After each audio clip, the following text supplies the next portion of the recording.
Good morning, ladies and gentlemen, and welcome to Darksphere in London. John Partridge, Shay Holland, and we're here for, well, the United Kingdom's Regional Pro Tour Qualifier. 104 players have entered the building today, and 7 rounds and 4 finals, effectively, is what we have to look forward to today. Yeah. We're quite looking forward to this. It's modern, which haven't seen much of recently. It's mainly been standard. Obviously, Battle for Zendikar came out. We've seen a massive shake-up in standard. Yes. We'll have to see how much of a shake-up there is in modern. We've seen a few little things from the Star City games last weekend. We saw Tron put in Ulamog the Ceaseless Hunger and destroying some poor Scapeshift player, much to my much that pained my heart to see that one. I enjoyed watching that. Oh, you did? Okay. Well, so one of the big things is obviously seeing if Jace Fringe Prodigy is going to be the card in, obviously the newest card in modern, obviously from Origins, but if any for Battle for Zendikar makes its way in. Obviously had a few reprints. Crumble to Dust obviously is one that could possibly see a bit of play depending on how many people are expecting Tron in the meta game. Yeah, the card's very good. The fact that it has Devoid, so it can be searched with your Ancient Stirrings, allows the Tron mirrors to be very interactive, in that they can use the Ancient Stirrings to actually find their mirror hate, which is very rare in that game. So it'll be interesting to see. It'll be interesting to see if any of the new dual lands, the battle lands that they've been named, are going to see any play.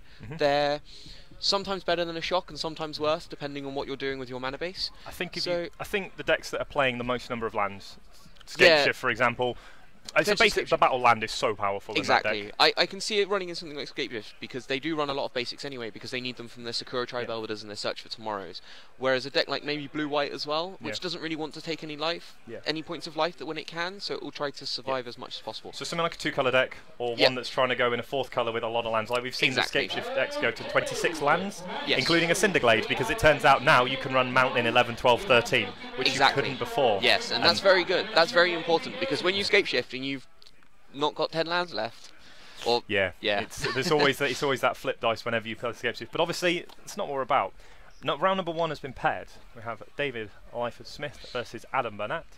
We will be sending it down to feature match area, and we have, well, quite the doozy. It's one of them's one of the more broken, let's say, decks. Putting a Primeval Titan into play on turn 2 is, well, very, very powerful. On the other side, we have one of the fairest, I would say, decks in the format. I wouldn't say it's particularly. It's one of the unfairest of fair decks, is what it's known as. Well, it's Affinity. Its idea is to just go. Affinity is one of the other ones, but we're actually playing. We've got. Oh no, they've changed it. Sorry, we have. So. We have. Let's just give us 1 second. We're going to try and fetch up the other deck list. We believe we've got. We've been given given the wrong deck lists. Someone's passed us the wrong deck list, but we believe David Lyford-Smith is on Amulet Spirit Amulet Bloom. We'll get there in the end. It is Primeval time. Amulet Tron, yes. But at the same time, we also on the other side of the table we have Adam Barnett on. Okay, sorry, just 1 second. We're just getting it all. Really apologise for this. It was a bit of a rush to get all this set up this morning, so we're just in the process of getting that one. We're going to send it down to the feature match area. We'll commentate as best we can without the pieces, but hopefully this all goes well. Normally we don't have this many issues in the morning, but it was a massive rush this morning. Unfortunately, with the fact that that people can just turn up, it meant that there's a lot more admin on the start of the day than there normally is. It's a lot harder for the TO to organise. You know, not everyone pre-registers. Some people just turn up and stand and go, "Oh, I'm here and I would like to play and I'm registered," and then they've got to search for. So it requires a little more. It's a lot of thought process, a lot of time and effort, and now we're going to go down to the feature match area. Round number 1 of 7. We are on 7 rounds today.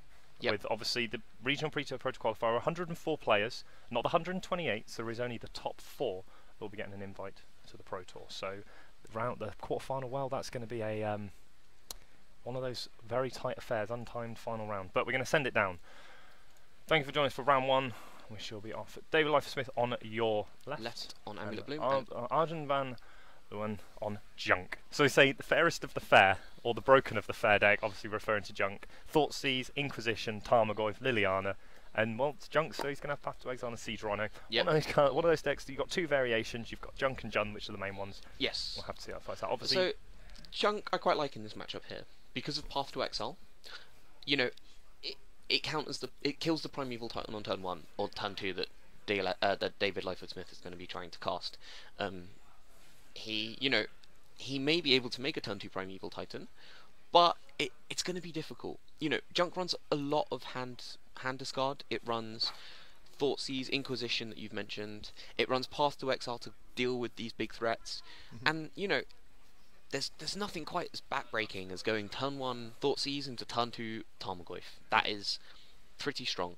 Yeah. Cards like Abrupt Decay are also very strong in this matchup. They destroy Amulet. They destroy the Amulet itself. Amulet of Vigor. Yep. And we're just going to show you this card because it's an interesting card. So it's 1 for an artifact, and as you can see on the left, whenever a permanent enters the battlefield tapped and under your control, untap it. So it uses what are known as Karoo lands from original Ravnica set. So, for instance, Simic Growth Chamber, which have the text of when it enters the battlefield tap. Sorry, when it enters the battlefield, you return a land you control to its owner's hand. Now you can use itself. You can tap it, return itself. So the idea is you play Amulet of Vigor, and you play one of these bounce lands, and it taps for 2 mana. And you untap it. So you untap it from the Amulet trigger. You tap it for 2 mana, and then you return it to your hand. And then you've got 2 mana. So then you use it to cast a card called Summerbloom. Summerbloom is sorcery, and it allows you to play an additional 3 lands per turn. So, for this turn, sorry. So you get to make turn 1 Amulet. Ideally, turn 1 Amulet, turn 2 Bounce Land, Summerbloom, Bounce Land, Bounce Land, Bounce Land, Primeval Titan, and get some pretty good damage. So, however, on the other side of the table, we do have an Inquisition. We have Inquisition. This is one of the very fascinating things about this matchup, is that the junk. The Primeval Titan Summerbloom deck has this really powerful ability of going so far over the top of what your opponent's doing so quickly that they just can't keep up. But, well, the green black decks don't like playing these unfair fights. They play Inquisition Codex Thoughtseize, and obviously Inquisition on turn 1, probably the best time to play it. Target player reveals his or her hand, choose a non-land card with converted mana 3 or less and discard it. Well, we are in realms of Modern. There are very few powerful cards that you want to hit that are above 3. Most of the stuff, Tarmogoyf, you've got Abrupt Decay, Summerbloom, as we can see one of them obviously that David is looking at currently with his Serum Visions. Even Serum Visions, any of these cards are all less than 3 mana, and if you can hit them well, that's always the best way to start, and not paying any life for it either. Exactly. That's why Inquisition has probably become a hallmark of these green-black rot decks, and also sees more copies than Thoughtseize, because life is important in this matchup when your opponent suddenly goes turn 1 Goblin Guide, for example. Yeah, so interesting here. David doesn't actually have any bounce lands in hand. He doesn't have any of the Rav lands, the Rav bounce lands. So he can't sort of explode, so to speak, with a Summerbloom. But it's still quite. He can on turn 2 play the Summerbloom and go to 4 lands, but it does put his Gemstone Mine on 1 counter, which is probably not what he wants, but there you go. Thoughtseize, as we mentioned earlier, been a pretty big card in Standard recently, up until the rotation of Theros. Incredibly powerful, and it sees legacy play. It does see legacy play. It's a hallmark of these decks. Exactly. We see the Thoughtseize there, taking Primeval Titan. Obviously, he had the choice of Summoner's Pact to the Primeval Titan. At that point, you just take the Primeval Titan. Almost certainly. Summoner's Pact, obviously, in the deck is a 0 mana instant. It has the ability. It's a 0 mana instant. It's one of the trap cards. Obviously, a very interesting mechanic. It's not a trap card. Sorry, it's not a trap card, but it was a pact. Sorry, it's a pact card with. If I can spell. Summoners. There we go. And hopefully this will come up. No. Okay, so obviously Summoner's Pact. It's a 0 mana instant from. Well, it was reprinted in Modern Masters. One of the. I think it was originally Time Spiral or maybe Future Sight. No. Summoner's Pact, 0 mana. Search your library for a green creature card, reveal it and put it into your hand, then shuffle your library. At the beginning of your next upkeep, pay 2 green. If you don't, you lose the game. So this is where probably don't want to be losing the game. No. So this is one of the powerful things with the Amulet Boom deck. It can use Summoner's Pact to fetch either Primeval Titan and or Azusa, Whisper Seeking is another way, because Azusa obviously 2 in a green, 1/2 that allows you to play 2 additional land drops each turn. It's another way that means you don't need Summer Bloom as you go later into the game. So we see Ancient Stirrings from David. We know he's got the Summoners Pact in hand, but at the moment he can't pay for the pack, so he's not going to be using that anytime soon. No, he does have a Summer Bloom in hand, so he might be looking for possibly some sort of bounce land right now. Incredibly strong right now, because, you know, he does sort of want to get to this. Oh, and then we see the Simic Growth Chamber that we showed you earlier. So, you know, pretty simple. Taps for a green and a blue.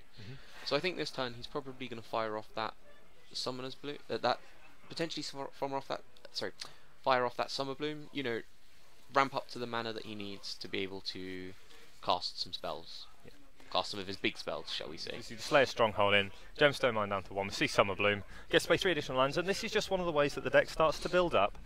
Even though these are all going to come into play and bounce them up, it means he can bounce his Gemstone Mines, which allows him to reset them with 3 counters on, which you normally have. So he's going to see that come into play taps. He's going to bounce the Gemstone Mine with just 1 counter, because when that drops to 0 counters, you bury it, or in terms of it, you put it in your graveyard. It was an older card and it said bury on it. It's one of those things, and now we see the trio of Gemstone Mines. Yeah. So as we can see, I mean, you know, this is what David's turn 4 and he's on 6 mana.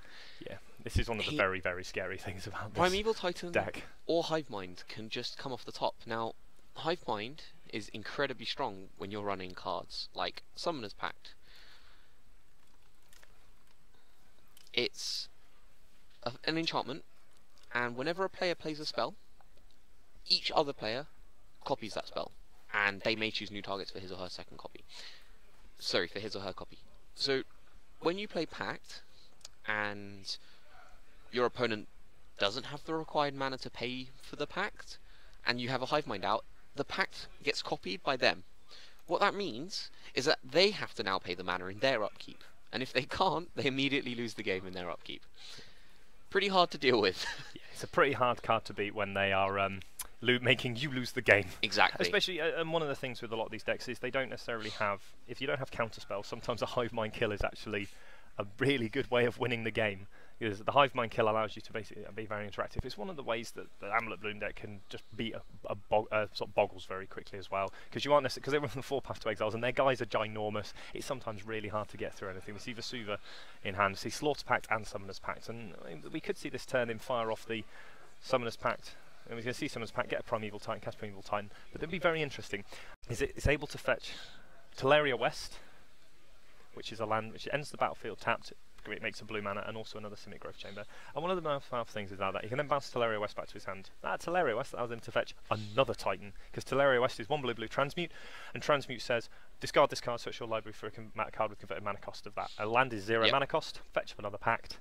Off we go with the Titans again. Yeah, unfortunately, it's a bit harder to do when you don't actually have an Amulet. Amulet of Blue Vigor in play. So, you know, he's probably looking at getting a. He's looking at Colony Garden. So that makes a 0/1 plant token when it comes blocker. in. It is a blocker. I mean, he does have this sort of big 6/6 guy to block, but you know, we know not what. Yep. It's one of the things we did see earlier in the game is Arjan does seem to already have Path to Exile in hand already. Yep. And the Teleria West is already in play. There's no bounce land in hand, so that Teleria West is going to be on the battlefield until we go. So we see the plant token. Or it's his actually a reference Karn's to the token. plant token. It's a Karn's token comes into play. It's a 0/1 plant. Now, if Arjan does have the Path to Exile, he's in a very strong position because he can path away the Primeval Titan. Next turn, wake up the Stirring Wildwood, and just start attacking in again. Because David has to either have another Summoner's Pact, but he has. Bear in mind, David has to pay for his Pact on his upkeep, so that's 4 mana that he's already taking away from David that David can't use anymore. If he can get rid of the Titan now, then really fine. Okay, so here we go. So Vesuva into play. He'd probably make a copy of the Simic Growth Chamber. Bounce the Slayer Stronghold. Interesting. He's just going to show this work. So he's going to bounce Teleria West. Obviously, Teleria West allows him to fetch up the next Pact for the next Titan. I think he was just putting the Vesuva next to the card, the land it was copied. I think that was what he was trying to. So we can see Path to Exile, and there's just a bit of shortcut here from Arjan. He's going to crack his fetch land now. Go and fetch up a tapped Ravnica dual land, Overgrown Tomb, Godless Shrine, or the Temple Garden. Potentially, he might go get a basic. Might go get a basic. We don't know. I assume it will be a Godless Shrine. It looks like. Yeah. Junk's a very interesting choice for this tournament. Jund became the flavour of the month a while ago when Blood Moon was rife in the format. Blood Moon, obviously, on one basic lands and mountains, and when you're playing a green, black, and white deck, and you don't have many basics, Blood Moon can be a real problem. Whereas Jund, well, it could still operate because it could cast its red spells off of your Blood Moon. Sure. I mean, the red spells that we're casting were things like Lightning Bolt, which aren't that high impact. Yeah. You know, unfortunately, Jund is just as susceptible to a Blood Moon as Junk is. Yep. Because, you know, it's just one of those cards that's it's a very popular hate card for everyone, for people to use. If you're playing a deck that is running, you know, that isn't running anything that you really suffer from your Blood Moon, then there's very little reason to not play it. But we have one of the deck lists at the moment. We've got one of them. The other one we were given was the wrong person, was an affinity, and we see, well, a very typical junk list. Maelstrom Pulse, Liliana, Tarmogoyf, 4 Siege Rhinos, and Lingering Souls as well. We see Liliana into play. So instead of waking up the Wildwood, he's going to go for the Liliana. So I guess he's he's going to make him discard a card. Obviously, if he's drawn a land or something, it seems good. And Liliana now is just going to start taking over. Liliana can now start taking over. Very interesting. I mean, you know, right now, David has in hand his Teleria West. He is paying for it in this upkeep, but he also, you know, he can still cast a Hive Mind right now. And if he draws one, and he's got the Teleria West, fetch up the Pact. He just needs to fetch up Pact. He's just gonna I'm just gonna have a very quick look at what it is. Obviously, the benefit that at the moment David has is there isn't much of a clock on the other side of the table. No, there isn't. And I mean, you know, he can just go fetch up Primeval Titan right now. Yeah, but obviously he has to wait the turn to cast it. Yeah, he's got this Calmy Garden as well, which is another blocker. He's got the plant token so that Liliana can't make him sack a Primeval Titan. Yeah. And Steering Wild, and obviously one of the things that we could have done was on the turn where he didn't do anything, he could have cracked the land, fetched it up, tapped for Liliana, maybe not even activated it, but he has it in play, and then he doesn't have to spend more mana doing things like this, where he's giving his opponent another turn. The Liliana could have dropped down, tuck up now, and we could be moving into the stage where there is nothing on the other side of the table. But Scavenging Ooze, good amount of pressure. It's going to be a 4/4 soon, but Liliana, well, it's Liliana, just a really powerful card. Yeah. Up, down, +1. Obviously, each player discards a card. Against some decks like Amulet Bloom, they need enough number of pieces to be able to do anything. At this point in the game, they obviously need less pieces. They've got enough lands in play, but the minus ability, -2, target player sacrifices the creature, and in Modern, where a lot of it is. So we see Slayer Stronghold being picked up, and so he's got 3 mana up now. Obviously, Arjan knows basically what's in his hand at the moment. Or he should have a good idea. He knows there's a Summoner's Pact. He's just due for it. He should keep the Gemstone Mine in hand, so it can be discarded to the Liliana. Yeah, almost certainly. There's very little reason. He can't play it anyway because he's already played a bounce land, so he can't actually play any more lands this turn. So you know, David's just trying to work out what to do. Now, I think he's just looking at. Oh, he's gonna slay a stronghold. His plant token gives it +2/+0. Hits Liliana, and hits Liliana with vigilance. That's pretty good. I love that. Just puts Liliana down to 2 tokens. We see untapped from Arjan. He decided not to get rid of the Primeval. Obviously, there's no creatures in the graveyard. The Prime Time deck, the Amulet Bloom deck only runs maybe 4 creatures. Yep. So it's very hard, especially when you have to exile one of them to get your hand. So he's drawn a card. He's now got to decide what to do. He could fire up the Stirring Wildwood.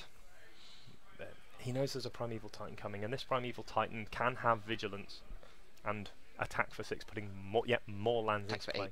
Attack for 8, obviously putting even more lands into play, and just starting to snowball. He can get another Teleria West. He can get another Simic Growth Chamber, bounce that, then make the next Titan just in case.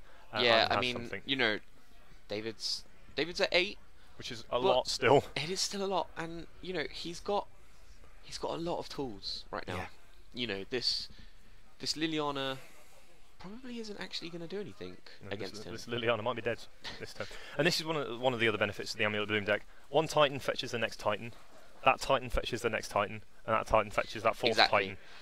And this is... And having one removal spell normally won't do it, because if they think you've got the one removal spell, they'll just fetch up the thing for the next Titan. So we can see Primeval Titan likes his promos.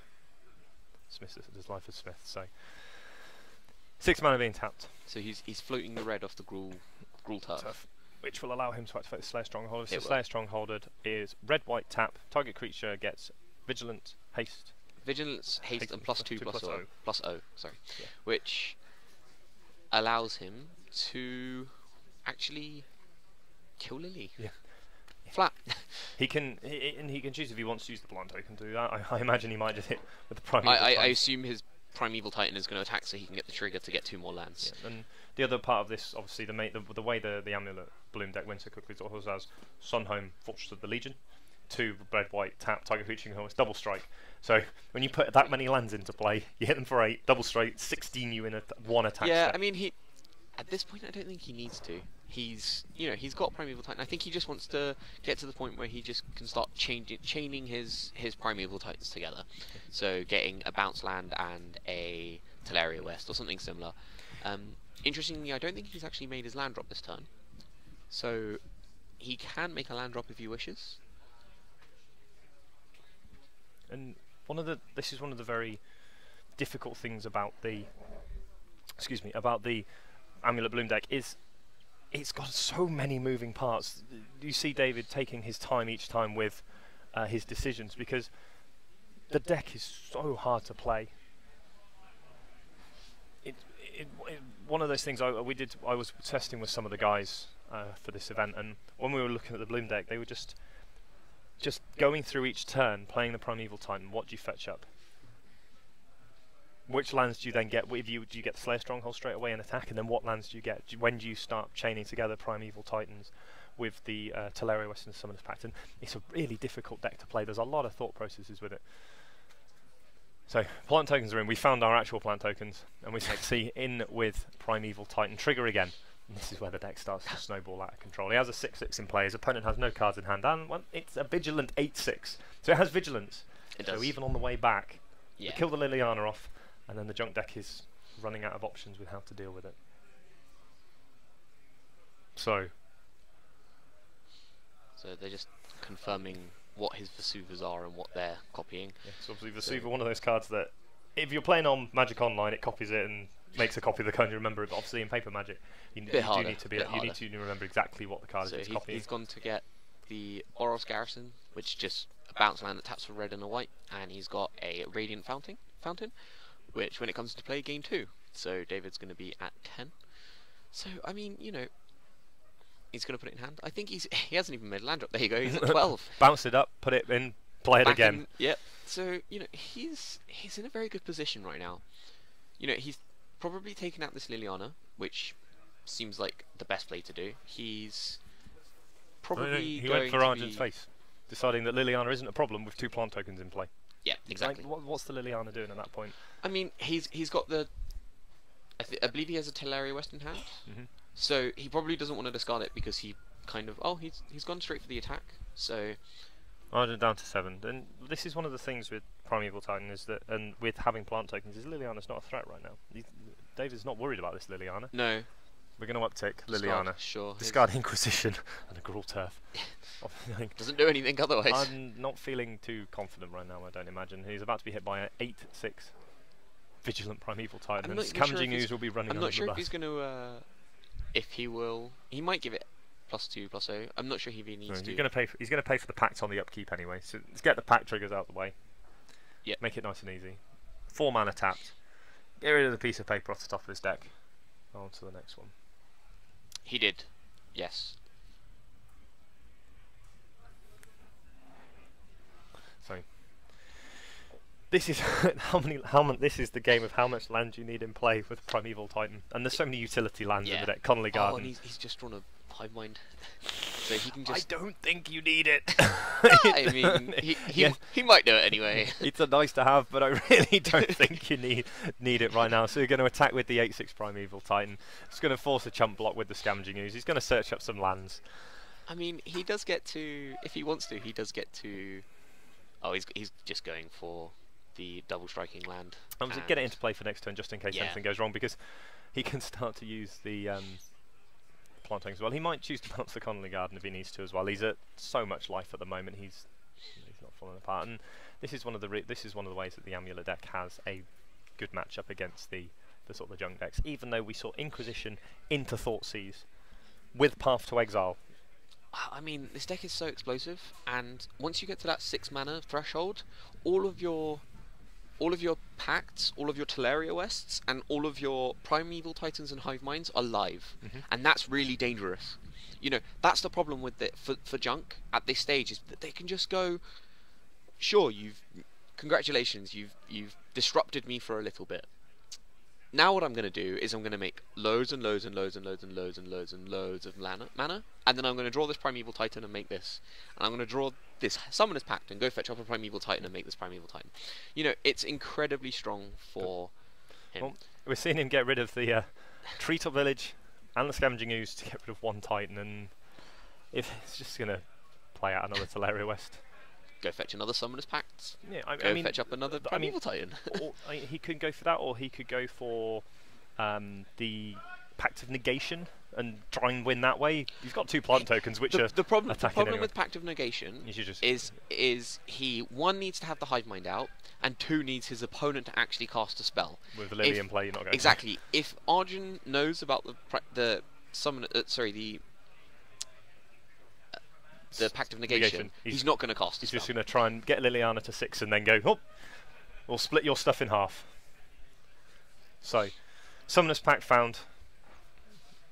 Have a quick look through his graveyard, double check where everything is. Obviously, there's so many lands in the deck, and David's been playing this deck for a long time. Yeah, and you know, look, he's just going to.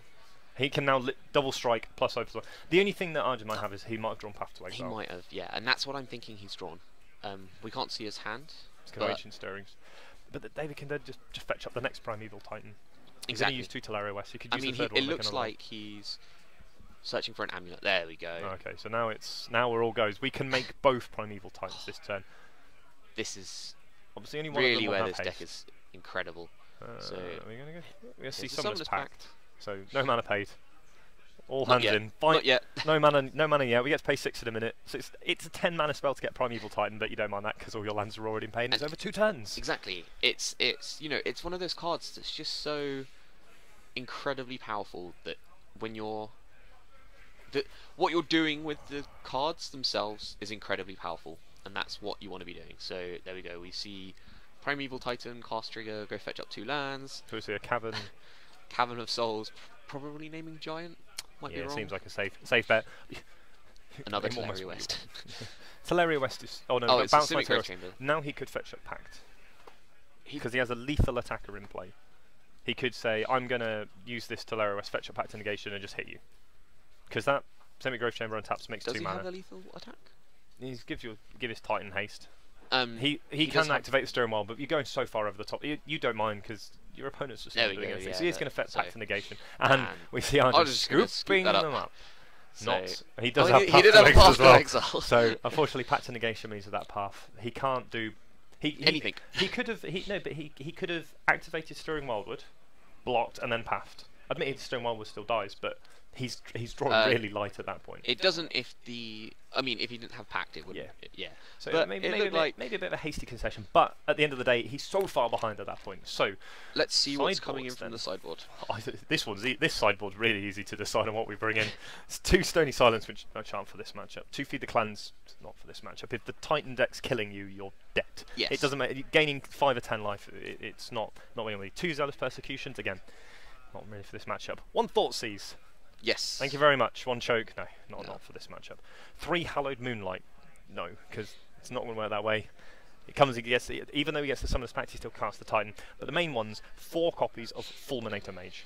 They are what you want in this matchup. Bearing in mind, you're already playing 4 Lingering Souls, 4 Siege Rhinos, and some other cards which aren't necessarily hugely impactful on the game.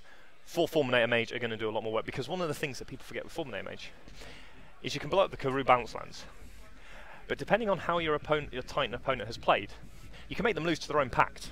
by killing their bounce lands, because they won't have enough mana to pay for it. Yeah, this is true. And also, what's very interesting as well about the about Fulminate Mage and Karoo lands is if they play the Karoo land and they've got one other land in play, you can blow that up and they have the bounce land. And because the Amulet, and also the Amulet untap trigger, you can blow it up in response to that, so they don't get to untap the bounce land and still have to bounce the land. And I think those 5 cards, we've got 1 Thoughtseize, 4 Fulminate Mage. The cards that not so much of a fan of, Liliana is still very powerful. Like Maelstrom Pulse, it's fine. Lingering Souls is probably the card that is a little bit too slow in this matchup. Obviously very powerful, but against 6/6 it's just a little bit too slow. Not against a 6/6 trample. I think you'd rather spend 3 mana on a Fulminate Mage and try and stop it, because also they don't play. If they play onto the table quite quickly, they might not have enough pieces in hand if you start blowing up their Karoo bounce lands. So obviously just trying to take them off a little bit. But on the other side of the table, with the Amulet Bloom player... So he has 4 Seal of Primordium, which don't really seem like they do anything here. 3 Leyline of Sanctity. So for those of you who are not so sure, we'll actually pull up the Seal of Primordium, because it only really sees play in this deck. In this deck. And it's there for the... uninteractive matchup. It's there for the matchups that run Blood Moon, the card we were talking about earlier. Unfortunately, Amulet Bloom cannot deal with the resolved Blood Moon, other than with Seal of Primordium. They just lose to it. I mean, we saw David's playing 1 forest, 1 island, so he's trying to do his best to obviously have enough targets for Path to Exile, but also Blood Moon. Yep. And also Solar Primordium going to get Splinter Twin as well. That's the deck that brings in Blood Moon. Yeah. So yes. So you can try. You're correct. You're winning in both ways, and obviously 1 in a green is very easy to cast, and you can get it down early. Against most decks that play Blood Moon, once you've got a seal out, it's staying around. It's not actually going anywhere. And if they want to waste a spell, get rid of it. No worries. Congratulations. Yeah. You haven't killed anything else. 3 Leyline of Sanctity, 2 Thragtusk, 2 Pyroclasm, 1 Firespout, 1 Hornet Queen, 1 Sigarda Host of Herons, and 1 Ghost Quarter. And I believe that's all he has. Yeah, because the other one is Sunhome Fortress of the Legion, written across so far off the page it looks like it's in the sideboard. Yep. So some very nice, easy picks. So cards coming in are going to be the 3 Leylines. If they're in your opening hand, then they start the game in play. If not, it's 2 white. Obviously, when we refer to Leyline, we're using the one that sees probably the greatest most amount of play modern. Obviously in simple, very simple. You have hexproof. You can't be targeted by all of your opponent's Thoughtseizers and all of their Inquisitions and all of their Liliana minuses and all of their Liliana minus. +1 is each player discards. So you still have to discard. But you can't be targeted with the Edict effect, and that's the really important part. Or the divide permanents up and sack them, because it's target plays. Oh yeah, I forgot about that. That's really good. So the ley lines are like snap keep. Yes. Thanks very much. 2 Thragtusk, which I actually quite like in this matchup. And we can see the Hornet Queen in as well. Of course, and the Sigarda. Yeah. So the reason I like the Thragtusks is because it's a threat that, unless Junk has a path, even if Junk has a path, it requires 2 cards for them to deal with. Or it's a card and a block, which is so powerful. And look at this hand. This is what you want as your opening 6. Your opening 7. Opening 6 against now it's your opening. Even still, that's a perfect opening 6 for this deck. So yeah, obviously the Hornet Queen and the Sigarda are obviously going to be coming in. The main power about the Hornet Queen is it comes into play, makes a 2/2 and 4/1/1 death touches. The green-black rocked, as they're referred to, rock decks, are all very much about 1-for-1 removal.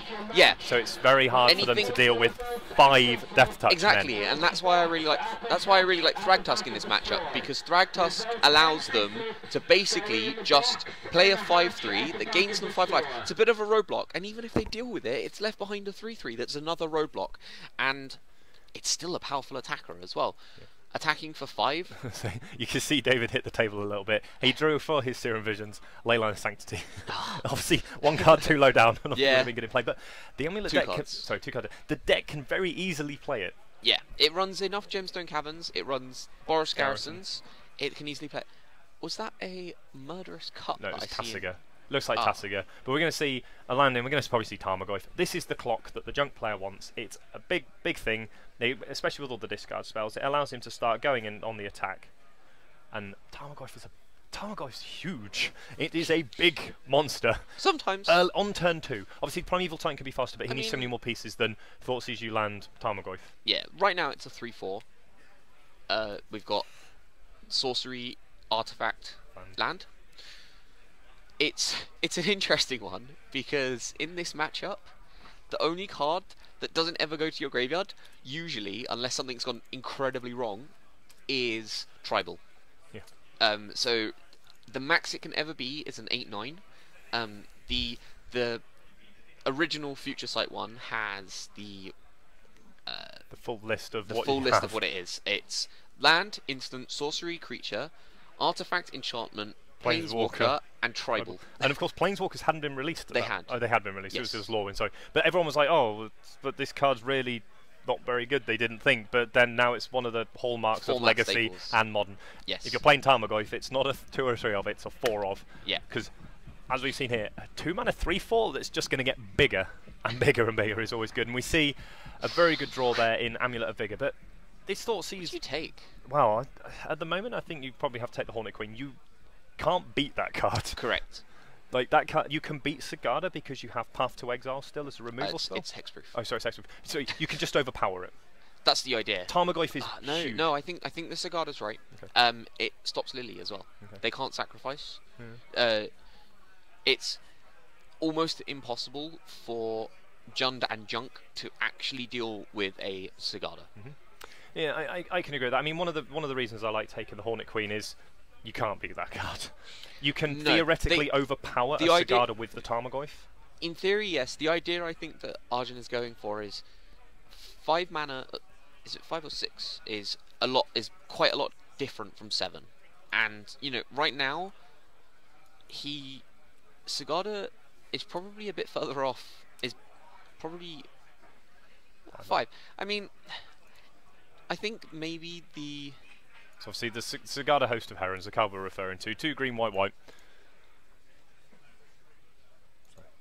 So 5/5 flying hexproof. Spells and abilities your opponent control can't cause you sacrifice permanents. So Liliana's -2, target player sacrifice. Yep. It doesn't work. Obviously that's the main edict. -6. -6 doesn't work. That's the main edict effect.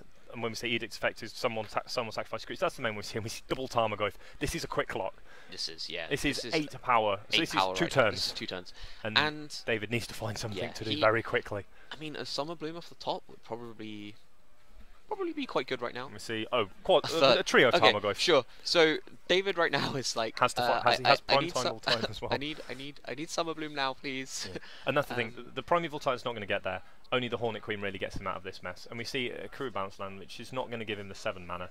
No. And maximum of 5, unfortunately, and that's just. I think at the moment he's looking going. I think right now you just have to sort of go. I don't want to show you the ley line because that's. He's already seen it. So he's already. But make you do it. Make you attack me. Make you do something. We see him with the Tarmogoyf. Yep. And Dave's like, well, sure. Tarmogoyf into Tarmogoyf is, especially with 2 discard spells as well, is pretty powerful. Yeah, it was Inquisition into Tarmogoyf. Into Thoughtseize into Tarmogoyf. Into Tarmogoyf. Which I don't think many draws have beaten that. Not many. I don't think many decks can beat that. No. I mean, those obviously if it has a main deck Wrath effect, if you're maybe playing Rest in Peace might be pretty good. I hear 2 mana naught ones aren't very good. But it's so quick. Yeah. And some of these cards we're referring to, sort of Rest in Peace, Relic of Potentials, they're not niche cards, but they don't see a huge amount of play outside of the archetypes that they're really good at. Yeah, they maybe see 1 or 2 cards max, and very rarely more than that. And you get to play 4 Tarmogoyfs. You do. Which is obviously huge.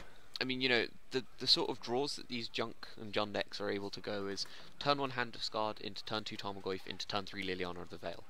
So, you know, that's ideally where these decks shine, and that's what they want to be doing. Yeah. So I think David, I think he's going to see a card drops off. I don't think he wants to change anything.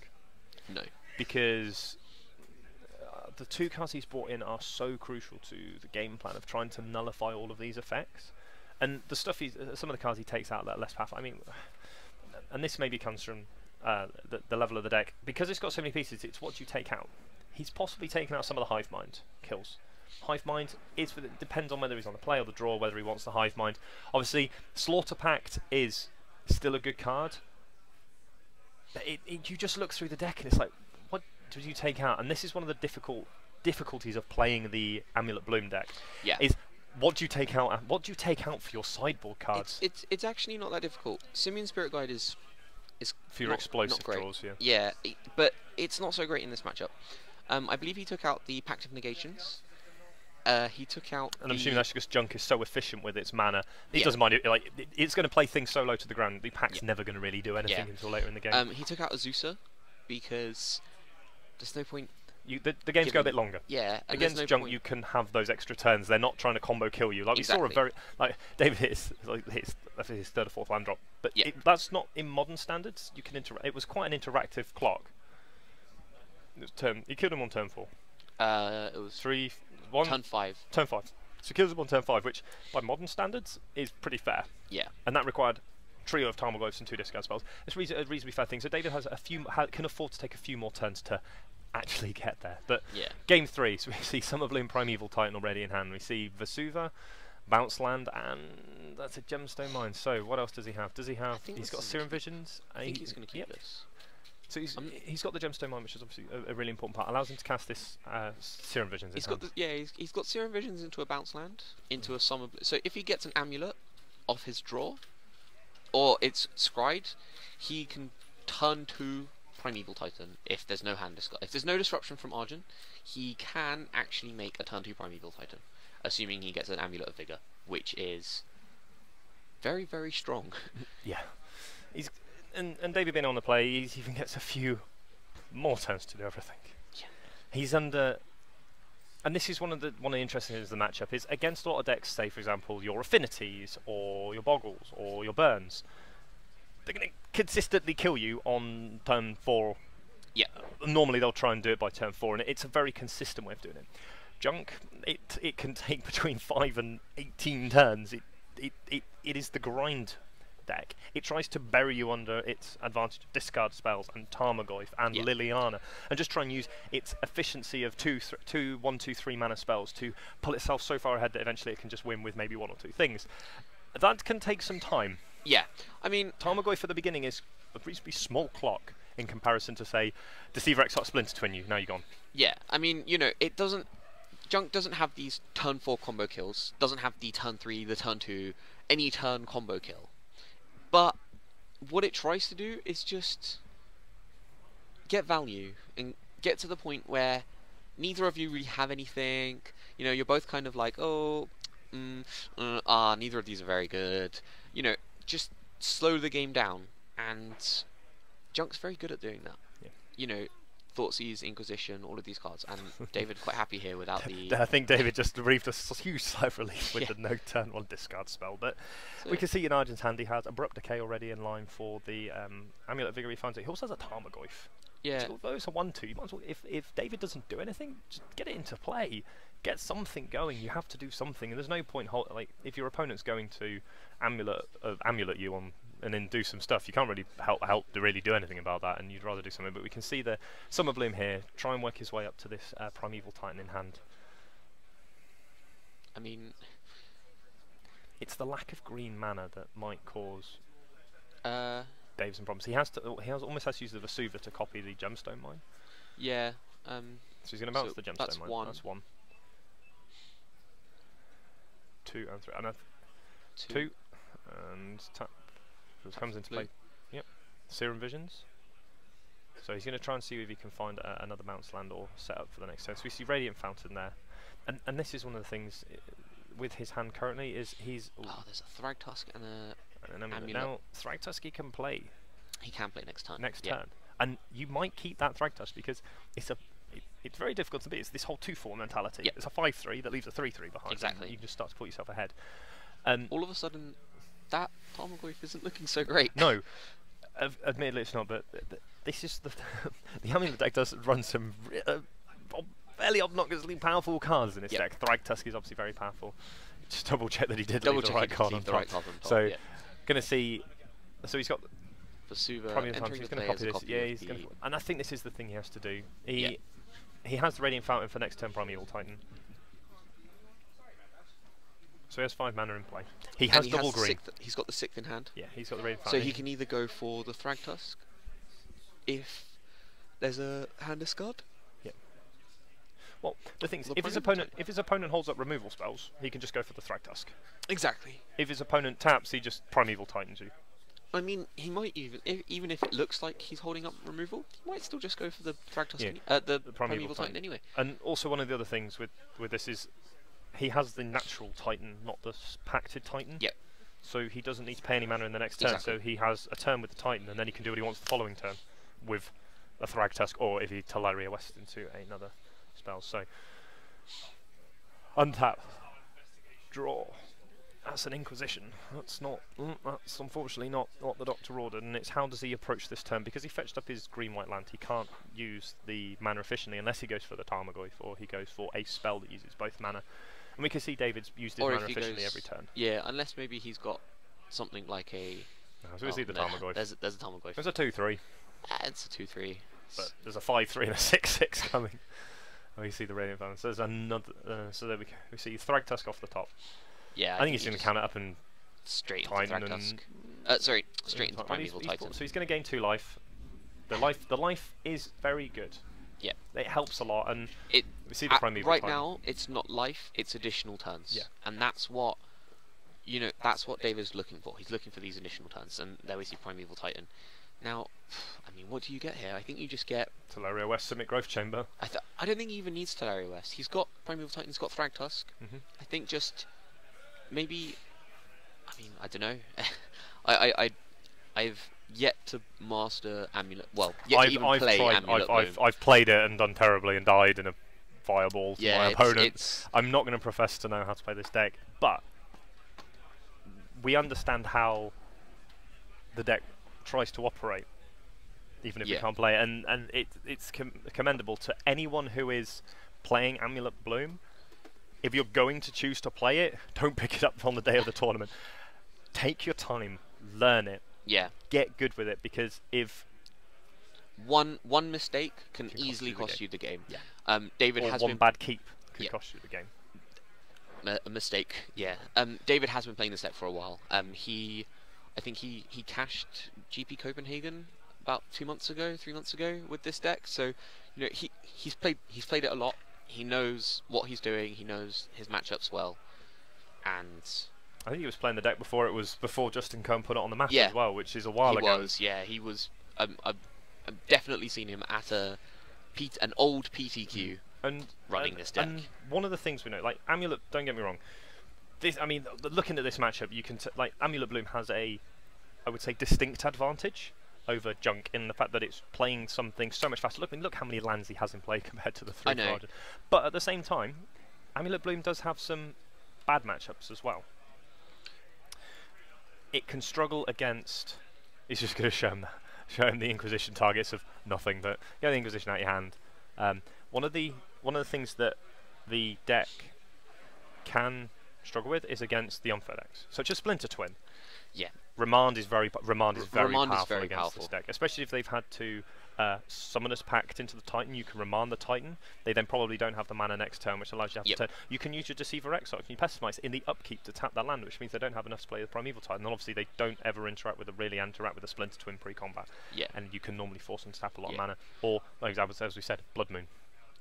Any deck that's going quickly or has a reasonably unfair combo is going to be a hard match for Primeval Titan. Something like Infect can be a hard matchup for the Amulet Bloom deck because they're trying to goldfish each other, and Infect goldfish is slightly quicker. Yeah. On a fairly average hand. Yeah. Most of the time, in a matchup like this, Infect can be looking to kill sort of turn 2, potentially a turn 3 if they want to play it safe. Yeah. Whereas the fastest Amulet can kill someone, I think is... You need Simian Spirit Guide, double Amulet can do it on turn 2. I think, yeah. It's really hard. Which is, you need Amulet, Simian Spirit Guide, land, bounce land, Primeval Titan, and you're still struggling to get all these Summer Bloom. So there's 7 cards. That's a perfect 7. You need a perfect 7 to be able to turn to someone. And whereas Infect can just go Glistener Elf into this, thanks very much. Yeah. But even then, a slower hand on turn 3 for the Infect. Sorry, yes, Dave, you are correct. Turn 1 can actually get one, but that's like the literal nuts. That's very hard to hit. I think a turn 1 needs 8 cards. Yeah, turn 1 needs 8 cards because obviously you need Amulet. You need double Amulet, which would require 2 mana. But you can't because you need so it's turn 2 for the Yeah. This is all hypothetical, obviously. Yeah. We're just seeing the power of Amulet Bloom, and we know that its weakness is to the unfair decks, but it is hugely powerful against the fair decks of the format. Your Juns, your Junks, your Boggle decks, your Zoo decks. Those fairer ones that aren't trying to use these really powerful combos. An abrupt decay on the plant token. Thanks. We'll get rid of the plant token.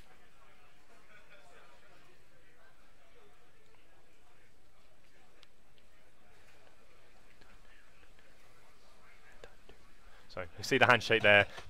Yeah. Lyford-Smith picking up round number 1. He probably sat down, and when he saw his opponent play the first one, he's like, I'm feeling quite good at the moment about this. I think he was probably reasonably happy with his opponent playing a junk deck in round 1.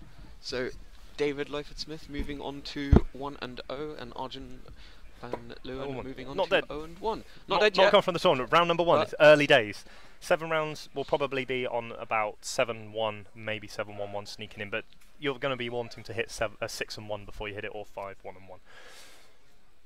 The RPTQ is obviously a really important tournament for a lot of people, and getting off to a positive start is always strong. But for those of you watching, we will bring it back to the studio booth. So welcome back, John Partridge, Shay Holland. Regional PTQ qualifier here from Darksphere in London. Round number 1 in the books, and I would say a strong and convincing win for David, but certainly one that he will be happy to get out of the way. Certainly, a good matchup to start with, and he'll have a lot of confidence now. He's very good. He's played the deck a lot. You can see it when he goes through, when he looks through his library, when he's going, oh, can I get this land or this land or this land? And that's one of the powerful things. If you can learn the Amulet Bloom deck, you have a huge advantage because you know exactly what you're getting and you can start to play quickly. Sometimes the deck can grind out, and if you're playing slowly, you can start to run into the realms of draws. But round 1 in the books. Unfortunately, commiserate Arjan in the junk deck, moving on to 0-1. But we have a lot of Magic, and Modern's a format that we haven't necessarily seen a lot of. No, recently, because we've gone back to Standard. Yeah, we went back to Standard for the Pro Tour, and since then there's been pretty much either limited or standard GPs around most of the world. Star City Games obviously had their Modern Open last weekend, which was quite an interesting meta that made the top 8 there. I think the main sort of deck that we saw that really took off that people weren't expecting was the Zoo decks. You know, the ones with Wild Nacattles and just sort of like a more creature orientated burn deck. Yeah. And you know, it just ran these cheap, powerful creatures that was doing 1 to 3 damage, 2 to 3 damage each. Some were doing more, and yeah, that's basically what the Zoo decks want to be doing, is these. And that's one of the also one of the interesting things you mentioned with that. You have 2 versions of Zoo. Yeah. You can have your big Zoo, which goes up to Loxodon Smiter. It's sort of Brian Kibler type thing. Knight of the Reliquary, Loxodon Smiter, Thundermaw Hellkite if you want to go to that way. And you're playing Noble Hierarchs in the deck to try and go there. But also you can go for the slightly smaller version, which is your Goblin Guides, your Wild Nacattles, and your really cheap burn spells. So what we're going to do, because we have access to on this system, we are going to send it down for a deck tag, and we're actually going to have a quick discuss about these Zoo decks, and hopefully it works. Because the setup today, I say we had a few problems, but hopefully it all works. So we're going to quickly send it down to the deck tag, and we'll have a quick run through these Zoo decks. So the card we started off with, Wild Nacattle. So before, normally what you found with the burn deck, it was red, white, or red, black, or red, green, using Goblin Guide, Monastery Swift Spear, Atarka's Command as a new card that tries to go in it, or if you want black, Bump in the Night, Boris Charm, Lightning Hits. But obviously, the decks are slightly changed. They tried to then incorporate a Wild Nacattle. It's a 1-mana 1/1, which on the surface is pretty terrible. Apart from the fact it has 2 very crucial sentences. It gets +1/+1 if you control a mountain, and +1/+1 if you control a plains. And interestingly, this card was banned for a while. Yeah. It was banned for quite a while. It was. And then they decided to unban it and see what happened. Yeah. Turns out unbanning it did not break the format. Didn't really do anything. Didn't really do anything for a while. No one was really that happy with it. They played it in a couple GVs and it was like, it's like 1-mana really 3/3. Yeah, it's can't really compete with Tarmogoyf and Bolt. No. And that was the problem. You know, the idea. One of the other things we also found, and remember back correctly when we had Wild Nacattle, is the pod decks were still big. Yes. Kitchen Finks, as an example, is really good against Wild Cattle, especially at turn 2, gain 2 life, and then you block, get 2, and block again. Yeah, exactly. And that was one of the things with Wild Cattle, but obviously with the decrease in number of Kitchen Finks or that ilk of card running around, Wild Cattle has sort of actually started to come back. And when you're combining it with the other fabled 1 mana hasty 2/2, so it is only a 2/2 this time, but it has haste. It's probably the most one of the most powerful 1 mana 2/2 with I would say a minor drawback. Yeah, because I mean, knowledge. So obviously, Goblin Guide, for those who don't know, whenever it attacks, it has haste, so you play it on turn 1. Whenever it attacks, defending player reveals the top card of his or her library. If it's a land card, that player puts it in his hand. So it feels like quite a big downside. In fact, it's not actually that big a downside because knowledge is power. yes. So, I mean, you know, it's one of those cards where, sure, your opponent has sometimes drawn a card. You know, in Modern, the decks aren't really running that many lands, so it's not always going to hit. You know, average land base is probably, what, 23, maybe a bit lower, sort of 21, 22, something like that. Yeah, around 22, What you have to remember is Modern mana bases have a number less lands than standard mana bases. Beyond the fact that your powerful spells are at sort of 1, 2, and 3 rather than 5, 4, 6, 5, and 6. 7, or, Yeah. or however you choose to play, or 10 if you're playing Eldrazi. But generally, your spells are a lot cheaper. Exactly. So you don't have to play as many lands because you don't have to hit as many land drops. Exactly. Unless you're in a control deck or something like Scapeshift where actually you play 25, 26 or lands. something like Amulet Bloom. Yeah, where you have to play 27 or 28 lands. Yeah. But even so, you know, sometimes it's an additional card, sometimes it's not. Is the 2 damage worth it? Well, when you're combining it with other cheap burn spells and other cheap damage spells, then it probably is. So let's look at the next card. So the Lightning hallmark. Bolt. Exactly. The This hallmark card of the burn. is the ultimate red removal, pretty much. It's one. It's literally just red, 3 damage, and you can aim it at their face if you need to, which is. And on turn 1, you can good. also. For those of you, there's a colloquialism within Modern, or called Bolt the Bird. Yep. This is why Lightning Bolt is so powerful. Noble Hierarch. You also have Birds of Paradise. Any of these cards, if your opponent's playing those cards, they're probably going to something reasonably big. Exactly. And if you can kill that straight with a Lightning Bolt, you're going to be doing well. Because sometimes they'll keep a 1-drop, 3-drop hand. Yep. And if you take it out, they don't do anything on turn 2, or they have to hold up a removal spell and you just go bolt your guy. Yeah. Oh, we're now ahead again. And even so, you know, Deathrite Shaman, when he used to be the king So of Modern. So may he rest in peace in Modern. Yes, That's all I can say. you know, bring him back. if you did not kill the turn 1 Deathrite Shaman, your chances of winning that game weren't great, unless you were following up with your own Deathrite Shaman. But even then, it was still You were still a little great. bit far ahead. Yeah. And one of the interesting things is, when you look at decks that are based in red, Yep. there needs to be a very significant reason for you not to be playing Lightning Bolt. Kills most things in the format, as we also see in that match. It doesn't kill particularly loads in the Amulet Bloom deck, but it gives you the reach to go over the top. Exactly. So, for example, in that match, say Arjan on Abzan, or Junk, however you want to put it, was on a Jund deck. He has that to the Lightning Bolt and Colligan's command. You can use the burn to try and finish the game off that the Scavenging Ooze had already started. Exactly, and yeah, I mean, it's one of those cards it's a backup reach card. Yeah. You know, it's primarily in the deck to deal 3 damage to a creature. Sometimes that means that you trade the creatures. Sometimes it means that your creature gets to carry on attacking or whatever. But most of the time it's to kill an important threat. Sometimes it does go to the face. I mean, obviously in the burn and the zoo decks, most of the time it's going to the face. The next card we have, but just obviously keeping this on, bearing in mind mostly in the burn deck, it's going to be going to the face rather than to to an opponent's creature. Sometimes it does go to creature depending on what it is, but normally it's trying to then actually finish off your opponent, get that last point of burn spells in. Obviously that then pairs up with things like Searing Blaze, which is another card from the burn deck. Red, deal 1 damage to target creature and target player.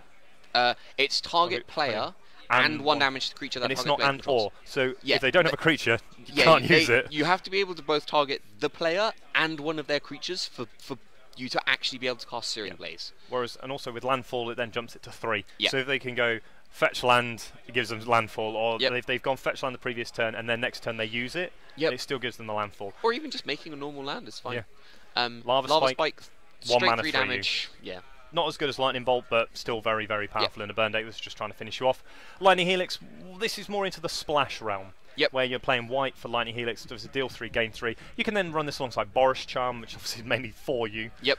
And then sometimes they go green for Atarka's Command, Yep. or black for Bump in the Night, Yep. depending on which way you want to go through it. But the main card, which has added a lot of power to the burn decks, especially in the format, as we said, most of the powerful cards are 1, 2, and 3. Yes. Eidolon the Great Revel. Yep. This card is very good for the burn decks and for the zoo decks. Although they're taking damage themselves, they're the aggro deck. Yep. Whatever you're playing in Modern, you're probably the control deck in this matchup, and this is a nightmare card for you to deal with. Exactly, and even in the mirror, it's still very good. You know, if they're using a spell to kill your Eidolon, they're not only wasting one of their burn spells that could be aimed at your face, they're also taking 2.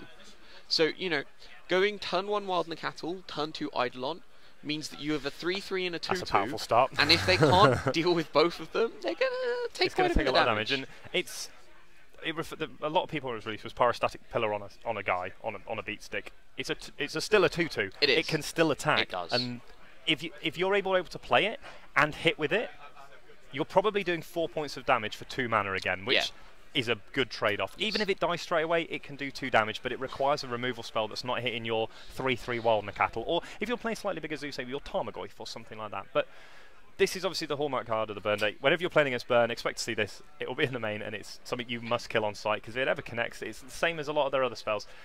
If your opponent's on the creature, backed up with burn plan, with this Eidolon, it's a very scary proposition. If your opponent's on, and this is one of the other things about it, if your opponent's on the burnout plan with an Eidolon, it's a lot less scary. Yep. Because your removal spell just kills the Eidolon, and you're only going to take 3 rather than 3+3, depending on how it is.